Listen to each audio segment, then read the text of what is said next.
আমি একজন মুক্তিযোদ্ধা হিসেবে আমি নিজে এখন আওয়ামী লীগকে নিষিদ্ধ করতে চাইছি। তার কারণ হলো এই জন্য আওয়ামী লীগ দেশকে ধ্বংস করে দিয়েছে। আমরা যেই জন্য যুদ্ধ করেছিলাম, যুদ্ধের উল্টা কাজ করছে।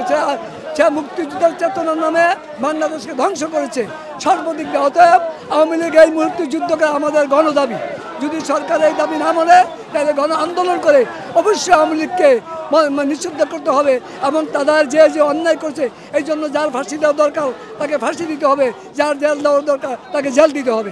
অন্যথায় এদেশের মানুষ কিন্তু ঘরে ফিরে যাবে না। শাস্তির কিন্তু মৃত্যুদণ্ড উচিত, কারণ যেইভাবে সে হত্যা করেছে নিরীহ মানুষকে, সাধারণ ছেলেদেরকে, শিশু মানুষকে, নারীদেরকে, অতএব তার আমার ব্যক্তিগত মতে তার ফাঁসি হওয়া উচিত। এখন রাষ্ট্রীয় আইনে যা করাতে হবে। আমি আওয়ামী লীগ আমরা বলবো দেশের প্রচলিত আইনে যেই শাস্তি পাওয়ার উচিত এই শাস্তি তারা পাবে। যার ফাঁসি দেওয়ার উচিত সে ফাঁসি যাবে, যে জেলে দেওয়ার উচিত সে জেলে হবে। যার যে শাস্তি প্রচলিত আইনে ওইটা আমরা কামনা করব। আমরা ৭১ যুদ্ধ করেছি, আমি একজন মুক্তিযোদ্ধা এই হিসাবে বলবো। ৭১-এর পর আমরা আবার ২৪ করেছি। ২৪-এর কারণে এদেশের ফ্যাসিস্ট সরকার এদেশ থেকে পালিয়েছে, কিন্তু আওয়ামী লীগ এখনো বিভিন্ন জায়গায় আত্মগোপনে আছে।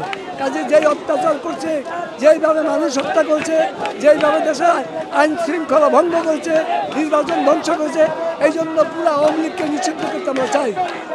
For more updates, follow us on Facebook, subscribe our YouTube channel, get the latest update on www.daily-sun.com.